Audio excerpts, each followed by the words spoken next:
भी हमारे पास कल्पनाशीलता है, कर्म स्वतंत्रता है, सारी कल्पनाशीलता बोलती है सुख लाओ, और हमारे पास अस्तित्व के नियम की समझ है नहीं, तो ये मन जो है, ये मन शरीर से प्रभावित हो जाता है।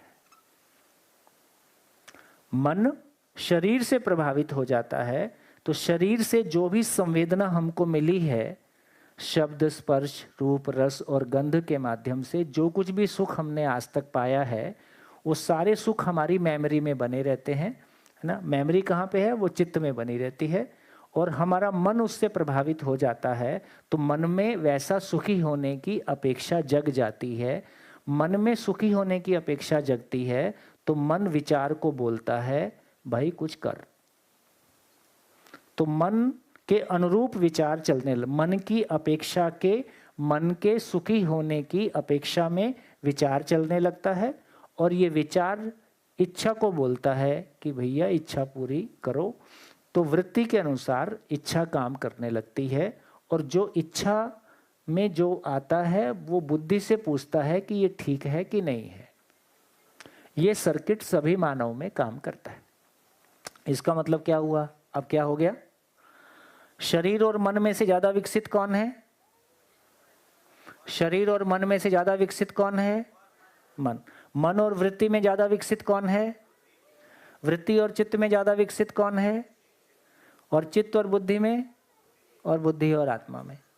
तो इसका मतलब है, यदि विकसित के क्रम को देखेंगे तो मन, शरीर से विकसित मन, मन से विकसित वृत्ति, तो होने की जरूरत यह है कि आत्मा से बुद्धि चले, बुद्धि के प्रकाश में चित्त चले, ऐसे चले। लेकिन हो कैसा गया?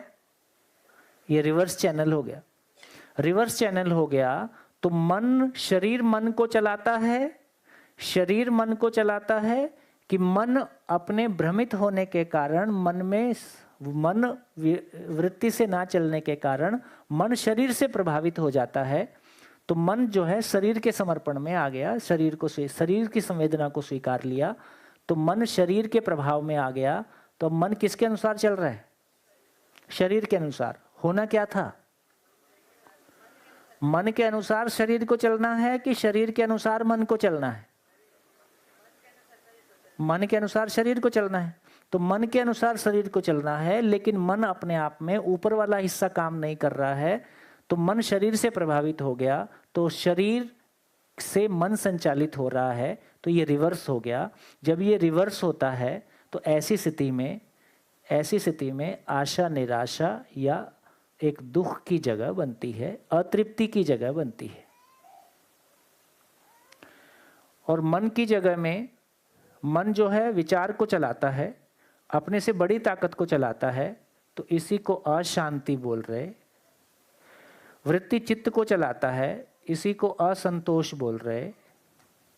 दूसरी भाषा में कहें, जब ये चक्कर शरीर से प्रभावित होकर रिवर्स चल रहा है, छोटी शक्ति बड़ी शक्ति को चला रही है, ऐसी इच्छा को जब बुद्धि से पूछता है तो बुद्धि उससे सहमत नहीं होता है, तो बुद्धि का चित्त से ना सहमत होने का नाम असंतोष है।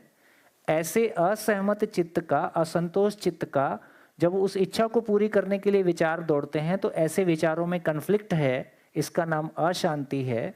ऐसी अशांत विचारों के आधार पर जब मन सुखी होने के लिए दौड़ता है, उसी का नाम दुख है।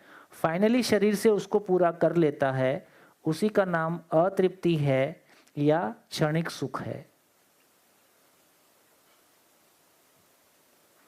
तो भोगने के लेवल पे क्षणिक सुख या अतृप्ति, मन के लेवल पे दुख, वृत्ति के लेवल पे अशांति, चित्त के लेवल पे असंतोष। कैसा लग रहा है? यही ज्यादा हो जाए तो इसी का नाम जीते जी नरक है। कहां पहुंचे?